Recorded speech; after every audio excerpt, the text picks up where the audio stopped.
আজকের আমি দুটো টপিক নিয়ে আলোচনা করব। একটা হচ্ছে অমনোযোগ, যেটাকে বলা হচ্ছে ইনঅ্যাটেনশন, আর আরেকটা হলো বিভক্ত মনোযোগ, যেটা ডিভাইডেড অ্যাটেনশন। প্রথমেই আমাদের জানা দরকার মনোযোগ। মনোযোগ হলো এক প্রকার মানসক্রিয়া, যার দ্বারা মন কোনো একটা বিষয় নির্বাচন করে এবং তাতে নিবদ্ধ হয়, এবং সেই বিষয়ে দেখা যায় যে তার চেতনা স্পষ্টভাবে সে বুঝতে পারে। আর অমনোযোগ একটা বিশেষ অর্থে ব্যবহার করা হয়েছে। অমনোযোগ বলতে মনোযোগের অভাবকে বোঝায় না, বোঝায় স্বল্প মনোনিবেশ বা স্বল্প মনোযোগ। আমি যে কোনো বিষয়টা আমার যখন অমনোযোগের পর্যায়ে চলে যাচ্ছে, সেখানে বোঝা যাচ্ছে যে সেখানে স্বল্প মনোযোগ রয়েছে। আমরা যখন কোনো বিষয়ে মন নিবিষ্ট করি, তখন মনকে আশেপাশের বিভিন্ন বস্তু থেকে সম্পূর্ণভাবে সরিয়ে নিতে পারি না। পার্শ্ববর্তী বস্তুগুলোতেও আমাদের স্বল্প পরিমাণে মনোযোগ থাকে। মানে আমাদের মনটা এতটাই চঞ্চল, এতটাই অস্থির যে আমাদের মন কিন্তু সবসময় এদিক ওদিক অস্থির হয়ে যায়। তাই সব কিছুতেই আমাদের দেখা যায় যে মনোযোগ হয়ে রয়েছে। কোনো সভায় বক্তৃতা দেখা যায় যে জননেতার প্রতি যখন আমরা দৃষ্টি নিবদ্ধ করি, তখন মঞ্চে উপবিষ্ট অন্যান্য ব্যক্তিদের প্রতিও আমাদের কিন্তু সেই পরিমাণে মনোযোগ দেখা যায়। তারপরে স্কুলে কলেজে আমাদের যখন শিক্ষকেরা বক্তৃতা দেন, তখন আমরা কিন্তু যতই আমরা কথাটা শুনি মনোযোগ দিয়ে, কিন্তু আমাদের মনটা এদিক ওদিক চলে যায়। তাই প্রমাণস্বরূপ বলা যায় যে পরবর্তীকালে তাদের কোনো একজন আমাদের সামনে এলে তাকে সম্পূর্ণভাবে অপরিচিত বোধ হয় না। এই জন্য মনোবিদ ওয়ার্ড বলছেন যে মনোযোগ এবং অমনোযোগের পার্থক্য কেবল মাত্রাগত, জাতিগত নয়। অমনোযোগ মনোযোগের অভাব নয়, অমনোযোগ স্বল্প মাত্রায় মনোযোগ। তাই এখানে আমাদের যে অমনোযোগ বলতে এখানে স্বল্প মাত্রায় মনোযোগ বোঝানো হচ্ছে। আমরা সুস্থ এবং স্বাভাবিক মানুষ দেখি চেতন অবস্থায় কখনো অমনোযোগী থাকতে পারি না। কোনো না কোনো বিষয়ের প্রতি আমাদের মনোযোগ থাকবেই। জাগ্রত অবস্থায় আমাদের মন কখনো বিষয়শূন্যভাবে থাকে না। যদি আমি এমন ভাবি আমি এখন কোনো বিষয়ে মনোযোগ হব না, তাহলে ওই ভাবনাটা আমার মনোযোগের বিষয় হয়। মানে যেটা ভাবছি যে এটা হব না, কিন্তু সেটাই দেখা যাচ্ছে যে আমাদের মনোযোগের বিষয় হচ্ছে। কাজেই আমাদের অমনোযোগ শব্দটা কেবল আপেক্ষিক অর্থে ব্যবহার করা চলে না, চরম অর্থে নয়। তাই আমরা বলবো যে অমনোযোগ শব্দটা কেবল আপেক্ষিক অর্থেই ব্যবহার করা চলে, চরম অর্থে কিন্তু এটা ব্যবহার করা চলবে না। শিক্ষক যখন বলছে যে রাম অমনোযোগী, তখন তার অর্থ হলো ছাত্রটা অভিপ্রেত বা বাঞ্ছিত পাঠ্য বিষয় অপেক্ষা অনভিপ্রেত বা অবাঞ্ছিত খেলাধুলা ইত্যাদি বিষয়ে বেশি মনোযোগী। সুস্থ এবং স্বাভাবিক মানুষ চেতন অবস্থায় কখনো অমনোযোগী থাকতে পারে না। অভিপ্রেত অথবা অনভিপ্রেত কোনো একটা বিষয়ে মনোযোগ দিতেই হয়। তাই মন আমাদের এমনই যে কোনো না কোনো বিষয়ের প্রতি আমাদের সেখানে মন চলে যাবেই। তবে অনুমান করা হয় যে অস্বাভাবিক ও উন্মাদের এমন অমনোযোগী অবস্থা কখনো কখনো মানে ঘটে থাকে।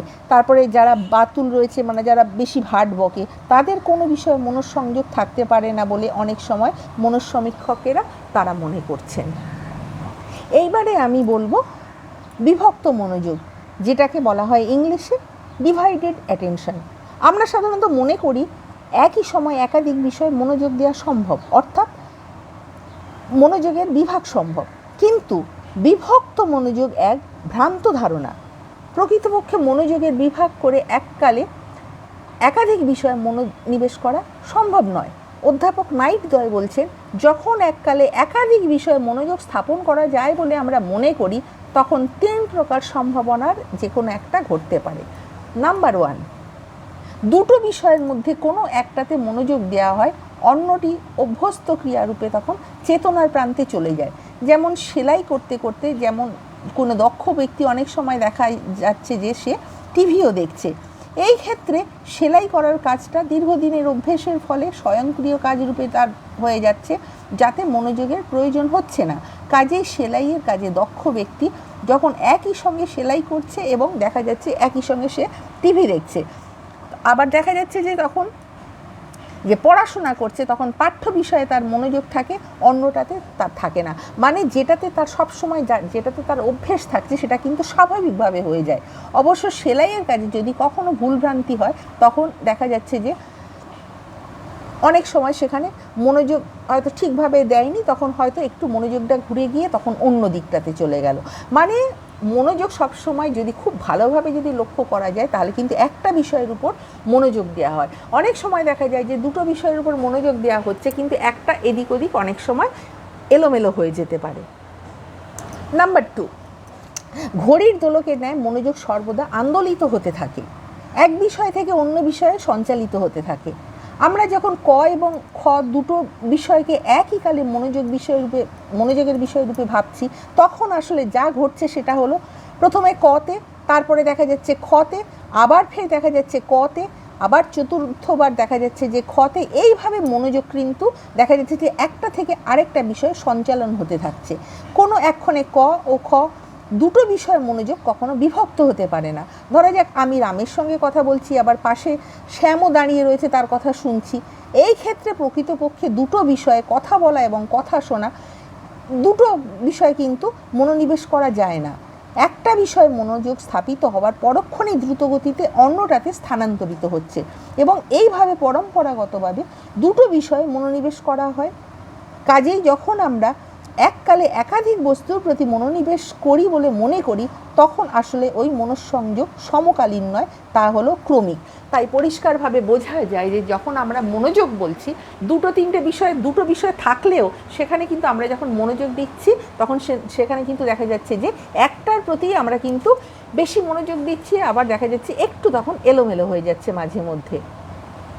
নাম্বার 3, যখন এককালে আমরা দুটো বিষয়ের উপর মনোনিবেশ করি তখন সেই দুটো বস্তু দুটো বিচ্ছিন্ন বস্তু রূপে থাকে না, তারা গ্রন্থিবদ্ধ বা দলবদ্ধ হয়ে একক বস্তু রূপে তারা দেখা যাচ্ছে যে মনোযোগের বিষয় হয়ে যায়।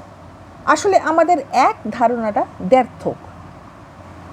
কখনো আমরা এক শব্দটাকে বিশিষ্টভাবে আবার কখনোভাবে সংশ্লিষ্টভাবে আমরা প্রয়োগ করছি।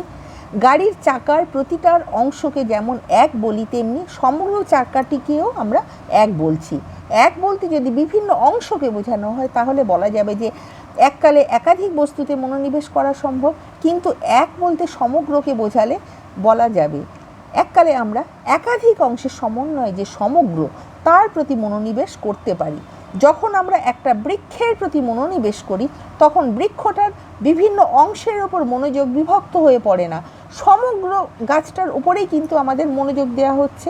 তাহলে এককালে আমরা একটা সমগ্রের উপর মনোনিবেশ করতে পারি, একাধিক সমগ্রের উপর নয়। তাই গাছের ক্ষেত্রে এই যে এক্সাম্পলটা আমরা দিলাম, এখানে দেখা যায় যে আমরা যখন বৃক্ষ বলতে বা গাছ বলতে আমরা কিন্তু তার সব কিছু, কাণ্ড, লতা, পাতা, আমরা সব কিছু বুঝি। তাই আমরা একসঙ্গে একটা কথাই বললাম যে বৃক্ষ বা গাছ। তবে আমরা এটাও শুনেছি যে Julius Caesar, Napoleon, Michael Madhusudan Dutt, কিছু অসাধারণ ব্যক্তি যারা এককালে অনেকগুলো বিষয়ে মনোযোগ দেবার তারা সামর্থ্য রাখতেন। মধুসূদন দত্ত সম্পর্কে শোনা যায় তিনি একই কালে দেখা যাচ্ছে যে তিনি অনুলেখকদের বিভিন্ন কাব্যের অংশ মুখে মুখে আবৃত্তি করে শোনাতেন এবং তা শুনে অনুলেখকরা ভিন্ন ভিন্ন কাব্যে যে সব লিপিবদ্ধ সেইগুলো করতেন। কিন্তু এই সব ক্ষেত্রেও মনোযোগের আসলে সমকালীন নয়, সেটা হলো ক্রমিক। এক বিষয় থেকে অন্য বিষয়ে মনোযোগ দ্রুত দেখা যাচ্ছে যে সঞ্চরণ হচ্ছে। তাই এই যে তিনটে বিষয় আমি পরপর বললাম, উপরোক্ত যে তিনটে বিষয়, তিনটি সম্ভাবনার কোনো ক্ষেত্রেই বলা যাবে না মনোযোগের বিভাজন ঘটেছে। মনোযোগ এক অবিশ্লেষিত মানসক্রিয়া, যার বিভাজন কখনোই সম্ভব নয়। তাই আমরা যখন ভাবি যে মনোযোগ হয়, মানে আমাদের মন হচ্ছে দোদুল্যমান, আমরা ভাবছি বৃক্ষ বলতে তো তার সমগ্র বিষয়টাকেই বুঝছি, সেই রকম চাকা বলতে তার অনেক কিছু রয়েছে, তার পার্ট আমরা কিন্তু চাকার যে আসল সেটাই আমরা বুঝছি। তারপরে এই যে মাইকেল মধুসূদন দত্ত, এদের যে ক্ষমতাটা রয়েছে সেটা হচ্ছে ক্রমিক। তাই আমরা বলবো যে মনোযোগকে এক অবিশ্লেষিত মানসক্রিয়া, যার কখনো বিভাজন সম্ভব নয়। আমার ভিডিও ভালো লাগলে লাইক, কমেন্ট, শেয়ার এবং সাবস্ক্রাইব করতে ভুলো না। নেক্সট টাইম আমি আরও একটা নতুন ভিডিও নিয়ে তোমাদের সামনে উপস্থিত হব।